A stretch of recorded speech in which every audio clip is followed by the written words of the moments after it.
bem-vindos a mais um programa Vitrine. E olha, hoje é só segunda-feira, véspera de feriadão. Oh, que delícia! E aí, você emendou o feriado também? Tem gente que consegue emendar o feriado, né, gente? E olha, imagina só, sábado, domingo, segunda e terça. Eita, e não parou por aí não, essa semana tem mais feriadinho, né? Bom, e para começar já nossa segunda-feira bem animada, vamos ver como é que vai estar o tempo nessa semana? Então bota aí, hoje e amanhã, o que a gente tem na previsão do tempo?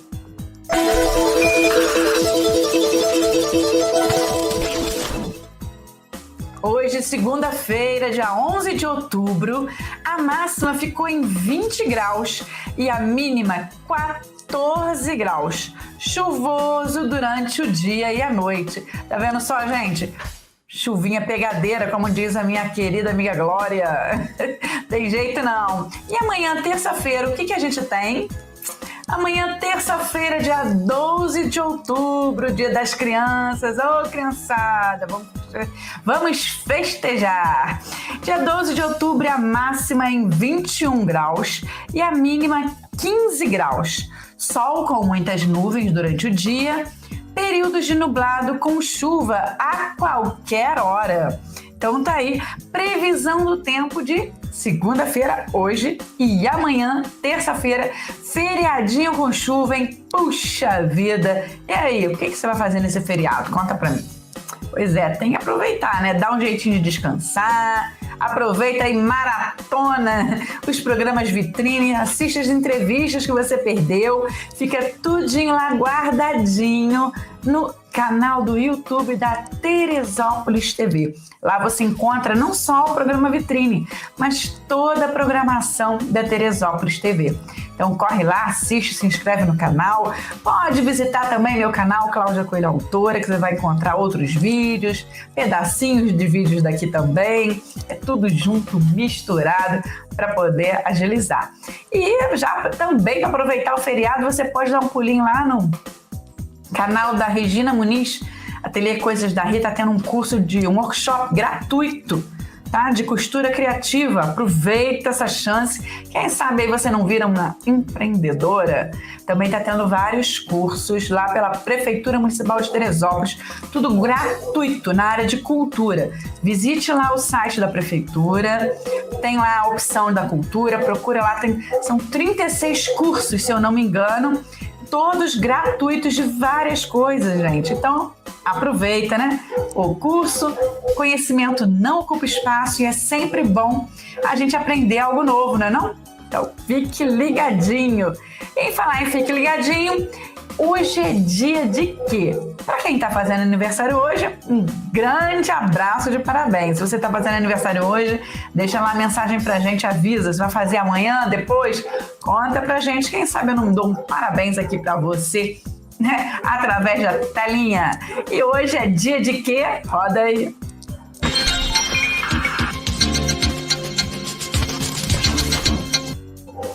Dia Nacional de Prevenção da Obesidade. Então, dia mundial, né? Olha só, dia 10, né? Dia 11 do 10, Dia Mundial da Obesidade e Dia Nacional de Prevenção da Obesidade. A obesidade é um acúmulo de gordura no corpo causado quase sempre por um consumo de energia na alimentação superior àquela usada pelo organismo para sua manutenção e realização das atividades do dia a dia. Ou seja, a ingestão alimentar é maior que o gasto energético correspondente. E assim, né, essa data foi instituída para conscientizar sobre a obesidade, que é uma doença crônica que tende a piorar com o passar dos anos, caso o paciente não seja submetido a um tratamento adequado e contínuo. Além de reduzir a qualidade de vida, pode predispor a doenças como diabetes, doenças cardiovasculares, asmas, entre outras. Então tá aí um dia para a gente conscientizar, né? Então vamos cuidar da saúde, pessoal, vamos maneirar por aí. Hoje, dia 11, também é Dia Internacional da Menina. Pois é, Dia Internacional das Meninas. Sabe por quê? Também é para conscientizar, gente. Você sabia que 1 em cada 5 meninas conhece outra que já sofreu violência e 13,7% das meninas de 6 a 14 anos trabalham ou já trabalharam? Em todo o mundo, milhões de meninas sofrem todos os tipos de discriminação, abusos e violências desde a primeira infância. A desigualdade de gênero, por exemplo, é uma prática que contribui para o aumento da pobreza contra as meninas. Diante dessa realidade, surgiu o Dia Internacional da Menina. Pois é, essa iniciativa tem para conscientizar a população mundial sobre o empoderamento das meninas de todo o mundo e, particularmente, em países em desenvolvimento, por meio da educação. Tá vendo só, gente? Além disso, a ação estimula o desenvolvimento de projetos e políticas públicas para impulsionar o potencial das meninas e assegurar o pleno exercício de seus direitos. Tá vendo só? Então tá aí, Dia Internacional das Meninas. E hoje, também, para terminar aqui as nossas datas comemorativas ou datas para conscientizar você aí, a gente tem o Dia Nacional do Deficiente Físico. O Dia Nacional do Deficiente Físico é comemorado anualmente, 11 de outubro, e essa data foi instituída para promover a conscientização da sociedade sobre ações e políticas que devam ser realizadas para garantir a qualidade de vida e a promoção dos direitos dos deficientes físicos. A data também estimula a conscientização sobre a importância do desenvolvimento de meios de inclusão das pessoas com deficiência na sociedade. Então tá aí, mais uma data pra gente botar aí a cabecinha para pensar, conscientizar o que você tem feito. Pois é, quer fazer alguma coisa e não sabe? Procura na internet, tem vários trabalhos de voluntários, tem várias coisas que podem dar assistência a praticamente tudo por aí, inclusive aí ao Dia das Meninas, ao deficiente físico, à obesidade, olha só quanta coisa, né? Precisamos abrir aí a mente e tentar fazer cada um pouquinho. Se você não sabe o que fazer, não consegue fazer nada, compartilha esse vídeo, passe para os amigos, bota aí essas curiosidades nessas datas diferentes, para o pessoal ficar também sabendo, ficar esperto, tá bom? E hoje eu trago uma dica para você que gosta de suculentas. Isso aí, tem uma dica do dia hoje para você. Roda aí!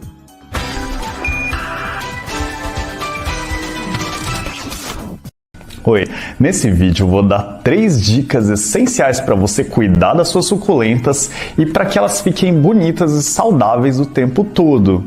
Só que, apesar das suculentas serem fáceis de cultivar, você tem que saber de alguns macetes que você tem com elas, e é sobre isso que eu vou falar com vocês hoje. A primeira dica é a gente não regar as suculentas em excesso.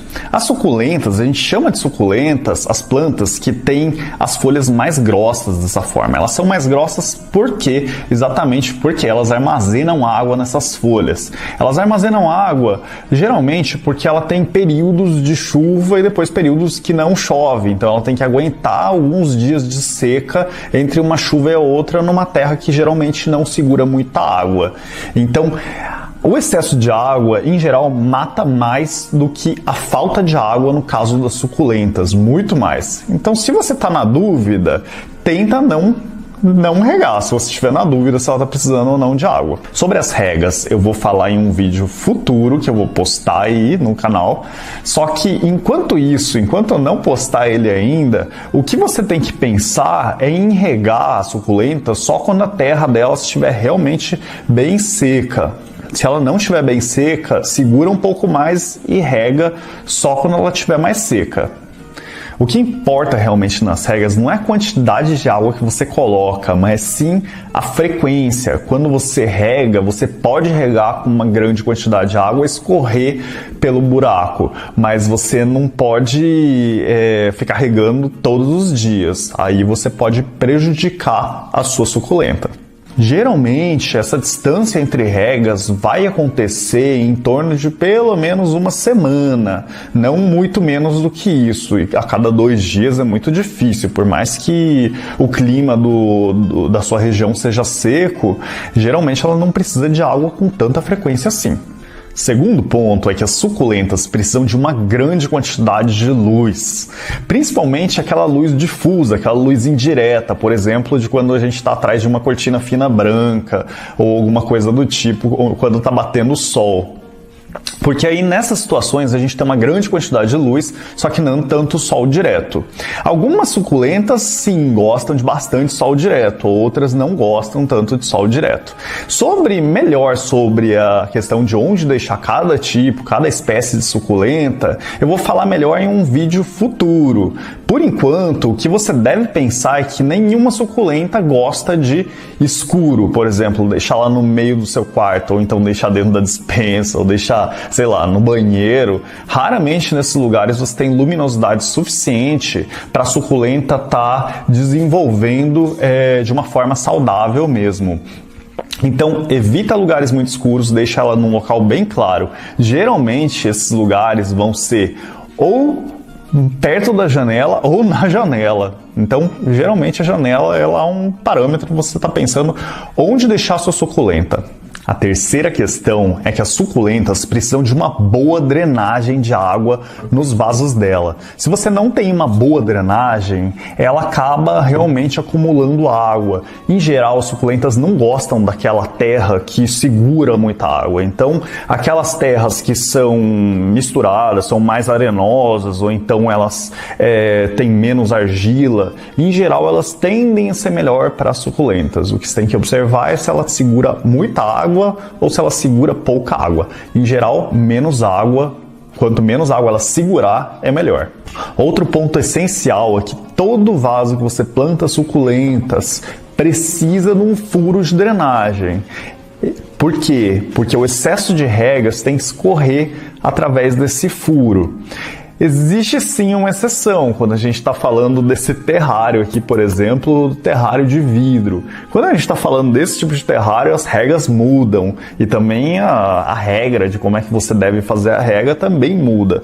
Sobre isso eu vou falar em um vídeo futuro, aguardem aí que eu vou explicar como que se cuida desse tipo de terrário. É diferente desses vasos aqui.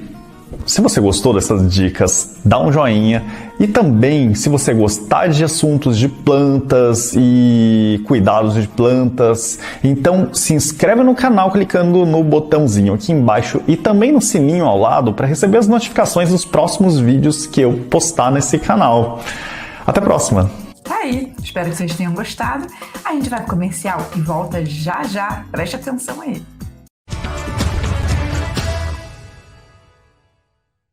Estamos de volta e rapidinho, porque este segundo bloco tem receitinha para você. E antes da gente chamar a nossa querida Carol com uma receita deliciosa para você que pensa aí fazer uns bolinhos para vender ou preparar um aniversário aí com suas próprias mãos, vou dar aqui uma outra dica. Está aberta o edital para a Coletânea Palavra em Ação 2, que vai abraçar aí todos os textos, poesias, crônicas, contos. Você pode se inscrever. Para os músicos, agora é outra dica, hein? Músicos, a gente vai fazer, né? Estamos fazendo um concurso muito legal, um festival muito legal. Então, para você que é músico, tá em interesse, entre em contato com a gente também, estamos preparando. E esse festival vai ter premiação, vai ter também um livro com as letras de música. Então, fique esperto se você é compositor, se você compõe letras de músicas aí, fique esperto que já abriu, entre em contato com a gente também. E para os terapeutas, você que é terapeuta holístico, acupuntura, enfim, constelação familiar, tem tantos, né? Body Talk, agora tem tanta coisa que a gente nem sabe. E é por isso mesmo que eu também convido vocês a participarem de um outro evento. Então, olha, gente, 3 eventos aqui grudadinhos já para vocês participarem, cada um com uma vertente diferente. Eu vou falar sobre eles aos poucos nos próximos programas, mas já vou jogando uma sementinha aí para você ficar esperto. Para quem é escritor, para quem é músico e para quem trabalha com terapias, tá? Terapias holísticas, alternativas, desenvolvimento pessoal. Então tem aí esses 3 eventos. Ainda esse mês de outubro, finalzinho do mês, tem mais novidade para você. E em novembro tem eventos lá na Toca da Ciência. Fique esperto, tá chegando muita coisa boa. E agora, sem mais demora, vamos para nossa receitinha? Vamos ver o que a Carol trouxe pra gente? Roda aí a dica do dia.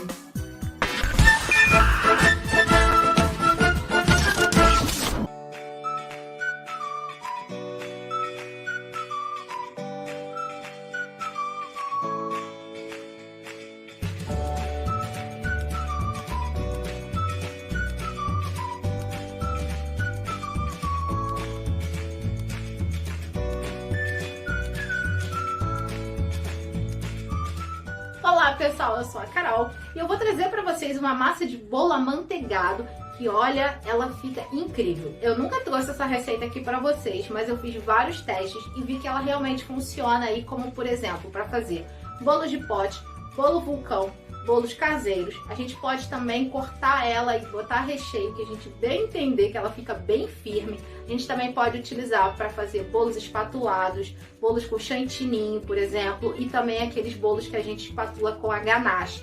Gente, essa massa realmente é bem versátil, fácil de fazer e fica bem úmida também. Então, bora deixar de papo e conferir logo.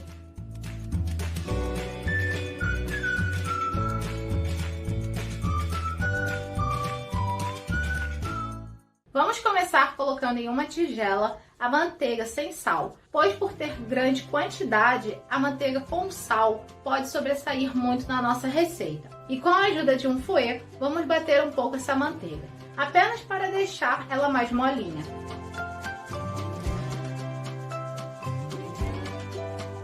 Em seguida, vamos adicionar o açúcar refinado e voltar a bater.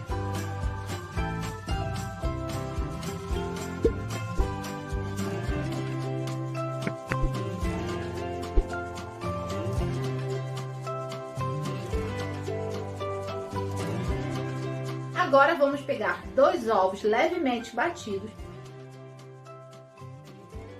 e adicionar aos poucos na nossa mistura e seguimos misturando tudo.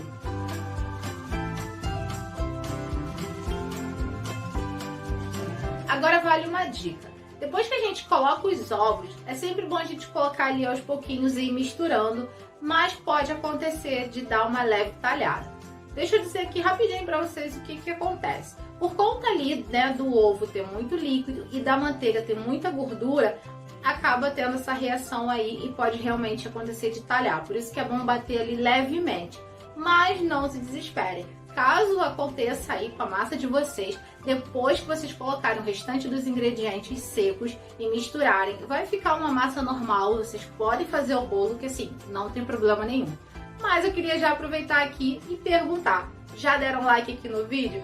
Se não, por favor, deem muito like nesse vídeo e ao final vocês compartilhem com todo mundo. E vamos finalizar então essa massa de bolo. Quando estiver homogêneo, com o auxílio de uma peneira, iremos adicionar a farinha de trigo, o bicarbonato de sódio e o chocolate em pó.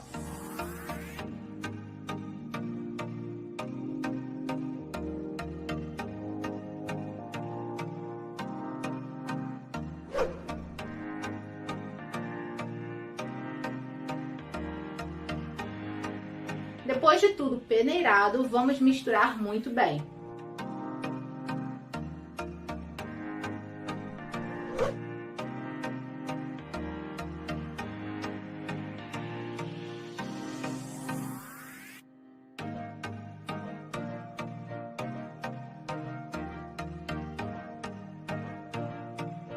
E olha como que a nossa massa já está ficando bem bonita e bem uniforme. Depois de tudo misturado, vamos adicionar a essência de baunilha. Depois vamos acrescentar também o leite, pode ser integral ou desnatado. E voltamos a misturar.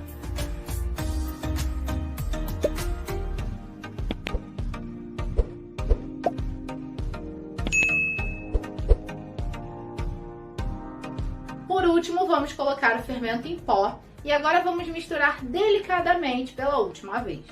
Lembrando que o forno já está pré-aquecido em 180 graus por cerca de 10 minutos. Eu estou utilizando uma forma com um diâmetro de 15 centímetros. Como a minha forma é vazada embaixo, eu coloquei uma outra forma por baixo como apoio e eu só coloquei papel manteiga. Não precisa untar as laterais porque a massa do bolo já é bem amanteigada. Depois é só vocês despejarem a massa na forma.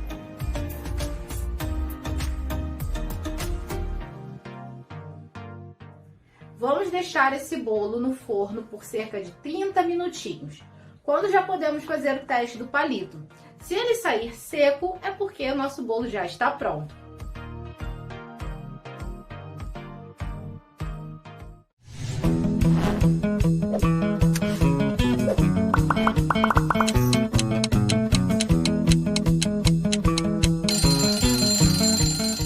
Depois eu deixei a massa esfriar por completo para depois passar ali bastante plástico filme e levar para gelar. Por que isso? Primeiro que a gente precisa conservar ela ali para ficar direitinho na geladeira, não pegar nenhum cheiro, nem nada assim. E outra coisa também, se vocês forem utilizar essa massa para fazer bolos, como por exemplo com chantininho ou até mesmo espatular com ganache, essa massa ela realmente tem que estar gelada. A gente coloca ela ali na geladeira, depois a gente recheia, volta com ela para a geladeira e depois a gente faz esse processo aí de espatular, tá? Então essa realmente aí é a dica que eu quero aqui deixar para vocês. E claro, já deixa aqui muito like aí, porque essa dica aí vale muito para vocês também, pessoal. E vamos acompanhar então o restante aí do vídeo. Agora iremos cortar ele ao meio. Eu estou utilizando esse cortador que é muito prático, mas caso vocês não tenham, vocês podem utilizar uma faca grande também, que não tem problema.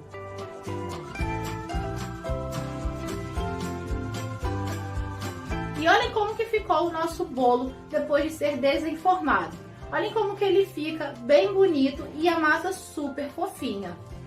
Então, pessoal, vocês gostaram aí dessa receita, dessa opção aí de bolo amanteigado? E foi como eu disse lá no início do vídeo, vocês podem utilizar aí para fazer diversas coisas com essa massa, pessoal. E realmente ela fica muito deliciosa e eu espero que vocês tenham gostado. Quero agradecer a todos vocês por acompanharem aqui o canal e por terem assistido também o vídeo até aqui. Mas não esqueçam de conferir ali a inscrição, ativar o sininho, que a gente tem receitas aqui toda semana. Ah, e outra coisa também, acompanhe a gente também lá no Instagram, porque tem receita lá todo dia pra vocês, tá certo? Então, ó, um beijo enorme pra todo mundo e até a próxima. E aí, gostou? Eu amei! A gente vai pro comercial e volta já já com a entrevista do dia. Olha, vale a pena assistir, é muito boa.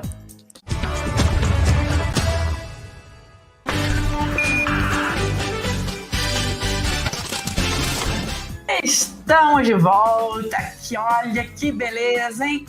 Iniciozinho de semana, muito bom pra gente revitalizar as ideias e botar as ideias em prática, que é o que eu sempre falo quando começa a semana. E para dar essa animada e essa vontade mais ainda de você começar algo, hoje a nossa entrevistada é uma pessoa especialíssima que vai dar aqui muitas dicas pra gente, vai contar aqui um pouquinho da sua história.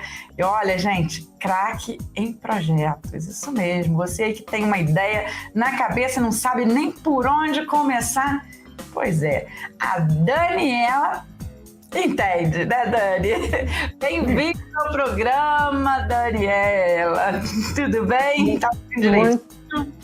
Muito obrigada, Cláudia. Obrigada pelo convite. É um prazer estar aqui hoje com vocês e tá tudo ótimo, sim. Aqui a gente sempre pede o pessoal se apresentar um pouquinho, contar um pouco da sua história. Para quem está assistindo a gente que não conhece ainda, né? Passar aí a conhecer. Então, passo a bola para você, conta aí pro pessoal quem é a Daniela. Bacana, vou falar então um pouquinho de mim. Eu sou natural de Petrópolis, mas atualmente moro em Teresópolis. Vim para cá por conta do contexto da pandemia, já tem mais de um ano. E estou aqui trabalhando com projetos, né? A minha trajetória, a minha formação sempre foi na área cultural. Então eu sou formada em produção cultural, tenho especialização em comunicação. E nos últimos 20 anos eu tenho trabalhado muito com o setor audiovisual, setor de cinema, de séries, principalmente na parte de gestão, na área pública e na área privada. Então, hoje eu sou diretora executiva do Centro Cultural Justiça Federal, que fica na Cinelândia, no Rio de Janeiro, e sou professora também das faculdades faixa, no curso de cinema e audiovisual. Muito legal, gente. Então já sabem aí que a gente vai entrar no mundo dos projetos e do cinema, né? Como é que começou essa sua paixão pelo cinema, filme? Como é que foi isso? Na verdade, foi quando eu entrei no curso de produção cultural na UF, em Niterói, em 2000, já tem um tempinho isso. E logo que eu entrei na faculdade, o meu primeiro estágio foi no Congresso Brasileiro de Cinema, que foi um encontro onde nasceu a Agência Nacional do Cinema, a Ancine, que hoje é o principal órgão responsável pelo fomento, pela regulação e pelo acompanhamento dos filmes, das séries que acontecem no Brasil. Então foi um contato precoce com essa área. Depois eu fui trabalhar na Ancine, trabalhei na Ancine por 5 anos e foi uma super experiência, porque eu pude ter contato com projetos, produtores de todo o Brasil, e aí eu nunca mais larguei esse osso, assim, eu me apaixonei por essa área e desde então venho trabalhando com isso. E às vezes as pessoas pensam que é tão distante, né, esse mundo cinematográfico, né? Parece uma coisa assim mais de Hollywood, mais de fora.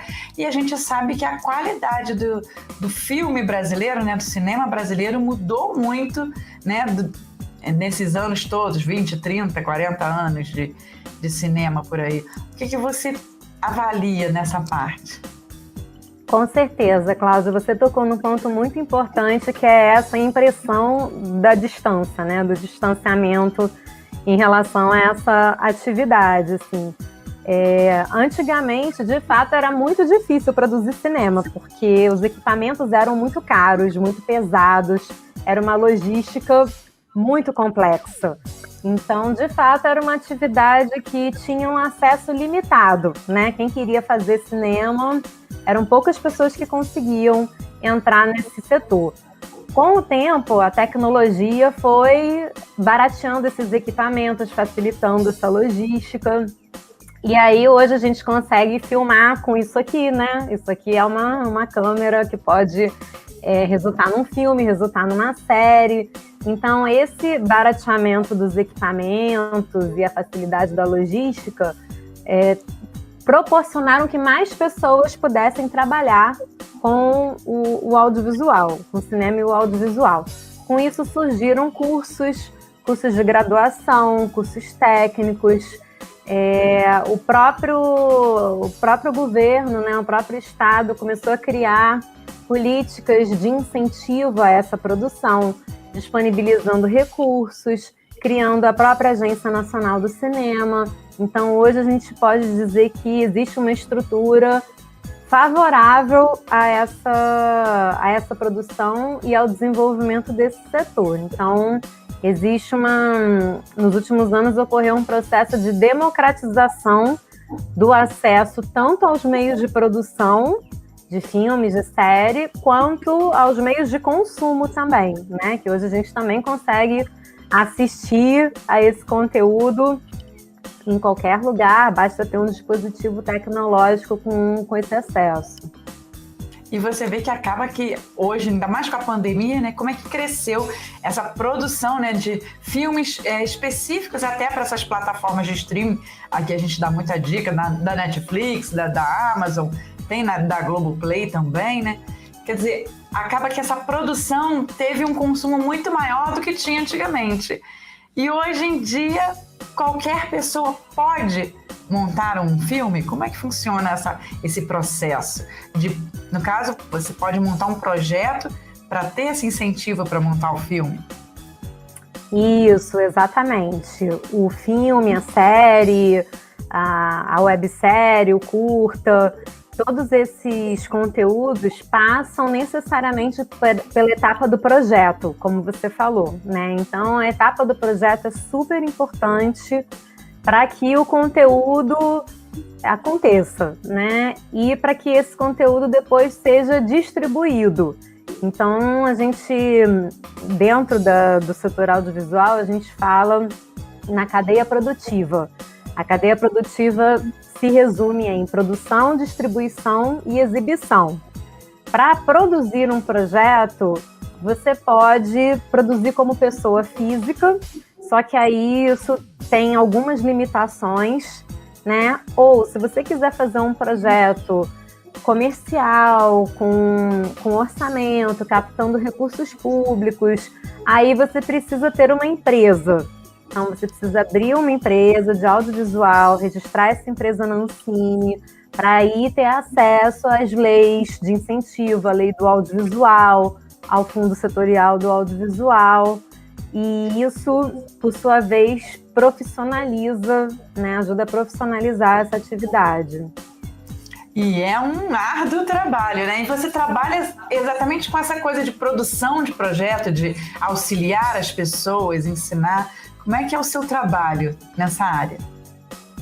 Então, nos últimos anos, eu acabei tendo uma atuação muito forte, principalmente na gestão pública, né? Então, eu fui diretora do Centro Técnico Audiovisual, eu trabalhei na Ancine, eu fui conselheira nacional do audiovisual na Comissão de Incentivo à Cultura, que aprovava os projetos da Lei Rouanet. E atualmente eu estou diretora do Centro Cultural Justiça Federal. Então, assim, nesse momento eu não estou ligada diretamente ao desenvolvimento de projetos, mas eu tenho uma empresa chamada Pfeiffer Cultural que, entre essas atuações nos órgãos públicos, presta assessoria, presta consultoria e ajuda os produtores a estruturarem os projetos.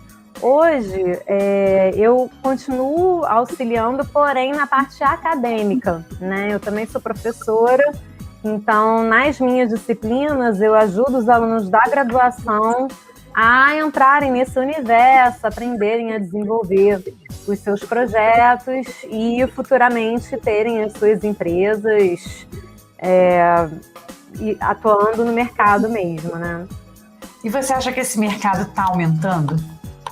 Porque muita coisa acaba cresce por um tempo, depois para, e outras vão chegando. Esse é um mercado que vale a pena investir? Essa é uma excelente pergunta, Cláudia, porque, assim, como você falou, é uma atividade cíclica, né? Então, a gente viveu nos últimos anos momentos de muito crescimento, proporcionado principalmente pela oferta de políticas públicas, tá? Vale ressaltar que todos os países do mundo têm políticas públicas de incentivo ao setor. Então, o audiovisual, assim como a cultura, de uma forma geral, depende de recursos públicos, depende de editais, depende de leis de incentivo, depende de um amparo estatal para acontecer, porque são atividades de risco, né, que mexem com criatividade, com inovação, com autoral. Então, no Brasil não é diferente. O audiovisual depende das políticas públicas. A gente teve um momento de crise muito forte na década de 90, quando essas políticas foram extintas. Então, acabou a Embrafilme, que era a empresa que fomentava o setor. Enfim, o setor ficou órfão de políticas. E aí, na própria década de 90, criou-se as leis de incentivo. E logo depois, em 2001, veio a Ancine. Com isso, veio um momento de muito crescimento, por conta da Ancine, da lei do audiovisual. Depois, em 2007, veio o Fundo Setorial do Audiovisual, que por vários anos ficou sendo a principal fonte de recursos para os projetos. Então, assim, a gente viveu um momento de grande crescimento, de efervescência mesmo do setor. E aí, de 2 anos para cá, a coisa já começou a reduzir um pouco o ritmo de novo. Pois é, depois do pico começou a vir o vale. Então, agora a gente está na dependência da retomada dos editais do Fundo Setorial do Audiovisual, e a gente está enfrentando uma resistência mesmo do governo em relação à cultura, né? Isso não é segredo para ninguém. Então, essa resistência gerou uma paralisação nos projetos, e aí ainda veio a pandemia. Então, assim, a gente realmente está num momento delicado, não vou mentir para você, não vou dizer, tá tudo ótimo, podem vir que tem bastante dinheiro, bastante projeto. Não, tá difícil, tá, de fato, mas como é uma atividade cíclica, eu acredito que depois desse vale a gente comece de novo a crescer. Ô, montanha-russa danada, sua! Tem que ter sangue frio para trabalhar nesse setor. Não é mole, não. Olha, e a gente não para por aí. A gente vai no comercial rapidinho e volta já já para continuar esse papo aí, que eu tenho certeza que você já ficou curioso. Rapidinho a gente volta.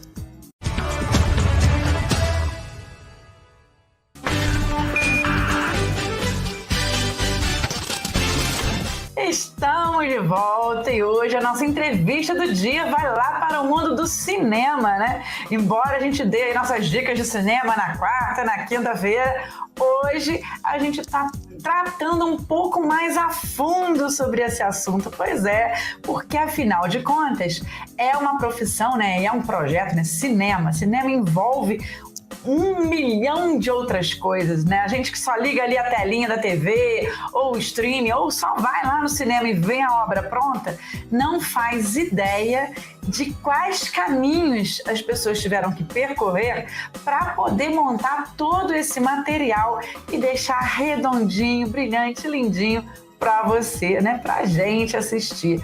E hoje a gente está conversando com Daniela, que conta pra gente um pouco desse mundo, né? Desse universo que é o início, né? Para poder fazer qualquer obra dessa tem que ter o iniciozinho, né? A ideia e o projeto, né, Dani? Perfeito, Cláudia, isso aí. E com isso veio a Lei Aldir Blanc, né? Nessa pandemia que os artistas ficaram aí sem poder trabalhar, muita gente precisando de ajuda, e conseguiu passar a Lei Aldir Blanc, que, como eu já venho falando aqui no programa com vários outros entrevistados, que veio para trazer um pouquinho, né, um respiro, né, dar aquele suspirinho, ai, consegui alguma coisinha aqui, a Lei Aldir Blanc. E com ela trouxe um benefício incrível para muita gente. E agora aqui em Teresópolis a gente está numa etapa muito legal, que são 36 cursos, né, se eu não me engano, com pessoas incríveis que trazem um pouco de cultura para ensinar para você de casa.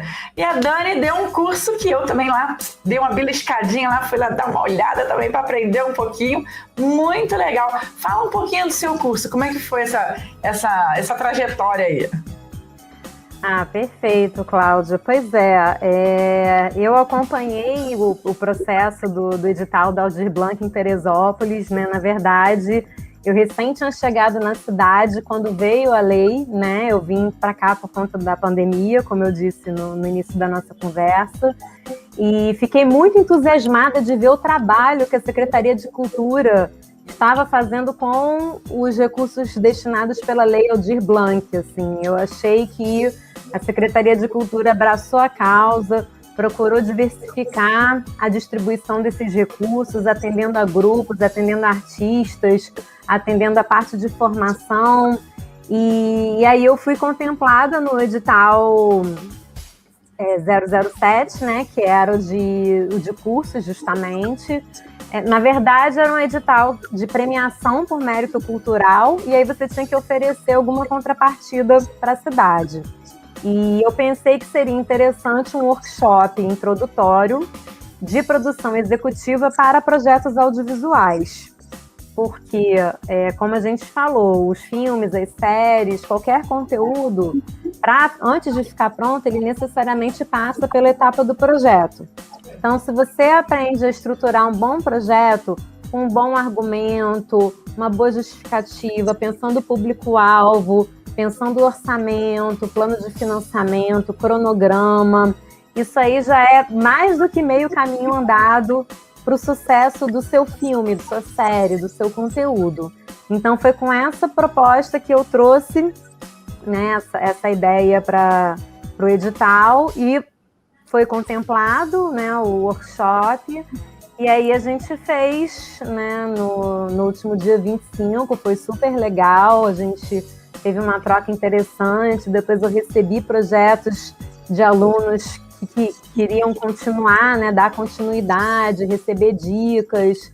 Então foi uma experiência bem interessante. E é muito legal, né? Porque as pessoas às vezes pensam, não, é só eu ter uma câmera, é só eu ter um celular, vou gravar, montei o filme e pronto, acabou. E aí agora vou botar lá, mas todo esse processo, na verdade, é bem mais minucioso, né? Tem muitos detalhes que as pessoas nem sonham que existem, né?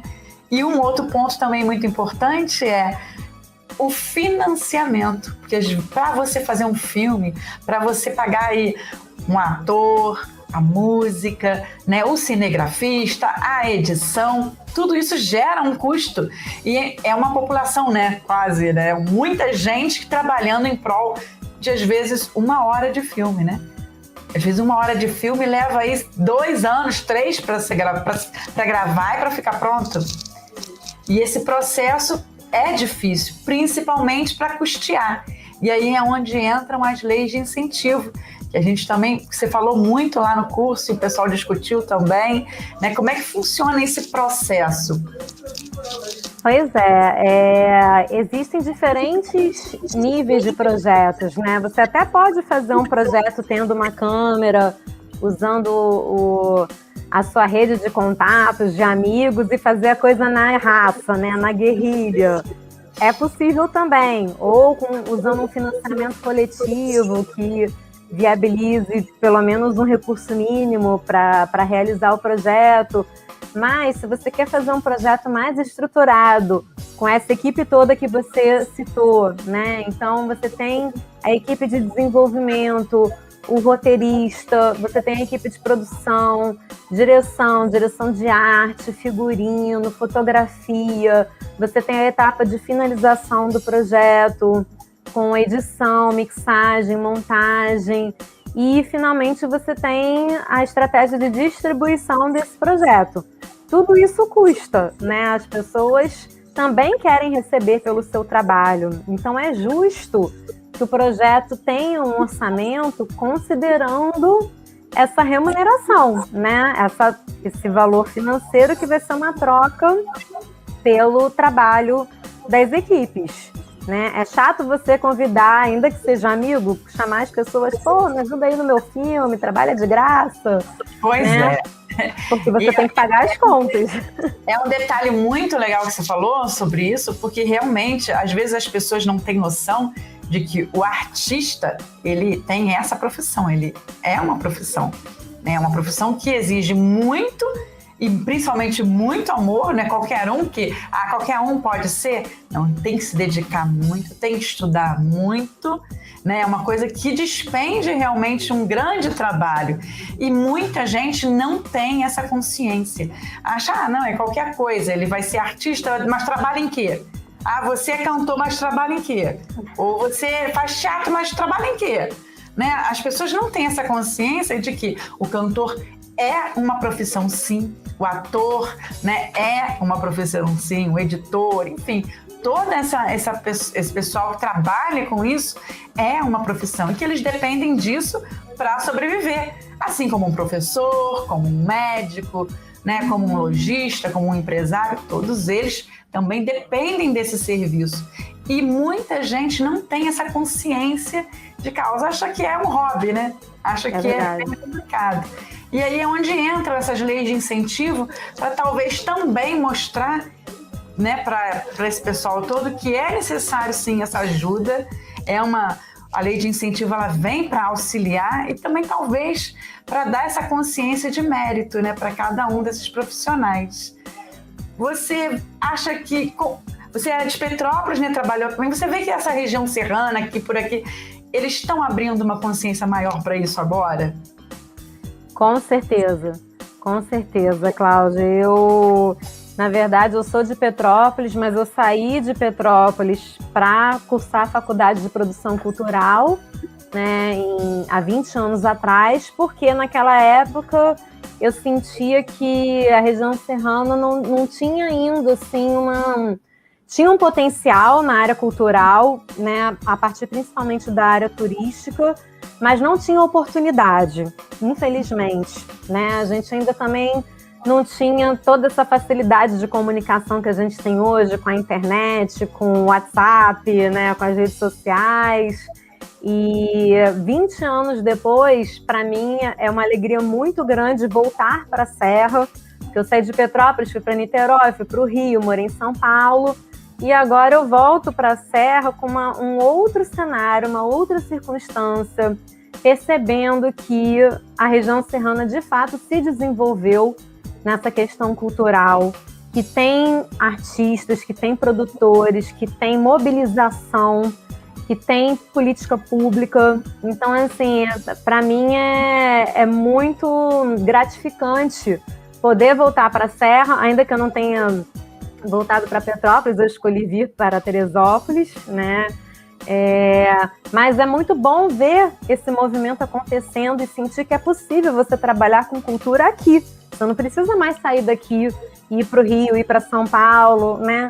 Claro que são nas suas devidas proporções, né? A gente não está num centro urbano, né, da ordem de Rio e São Paulo, mas tem um movimento aqui, é possível trabalhar com cultura, e eu acredito que ao a gente facilitar o acesso a essas informações das leis de incentivo, dos editais, a gente fornece ferramentas para que os produtores locais consigam estruturar os seus projetos, né, e fazerem os projetos da forma ideal, com orçamento, com captação, né, com esse apoio estatal. Então é possível fazer o seu projeto estando fora do eixo Rio-São Paulo, né, fora das capitais.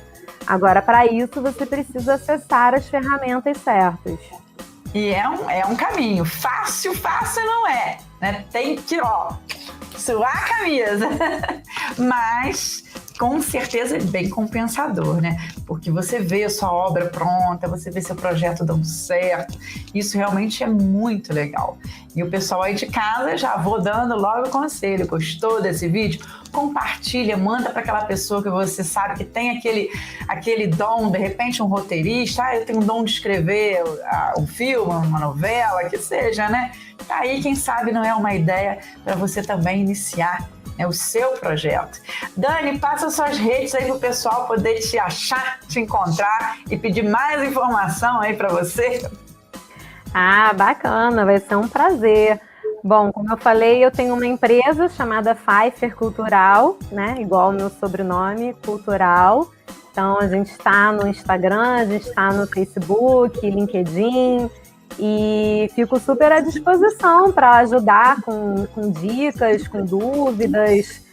Como eu falei, eu sou apaixonada por formação, eu sou apaixonada pela gestão, então é sempre um prazer para mim poder ajudar quem tem interesse de aprender, de ingressar nessa área ou de se reciclar, de aprimorar os seus conhecimentos. Isso aí, viu, pessoal? Então, anotou? Tá tudo certinho aí? Dani, eu vou te agradecer muito sua presença no programa de hoje. Muito obrigada mesmo. Tá super convidado para voltar aqui para a gente discutir mais sobre esses assuntos, porque Oba. Tem coisa para falar, né? Com certeza, Cláudia, com certeza. Eu que agradeço imensamente o convite. É um prazer enorme estar aqui. Gostei muito de te conhecer também no workshop. Espero que a gente consiga ter outras oportunidades, né? E fico à disposição para voltar sim, vai ser um prazer.